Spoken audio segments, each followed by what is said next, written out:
हिँड्छ त्यो बेला म पछाडि जाने किन डरले म पछाडिबाट फोटो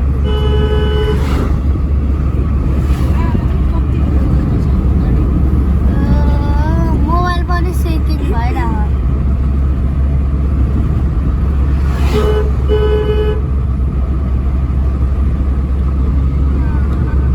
पहाड नजिकै आइसक्यो आराम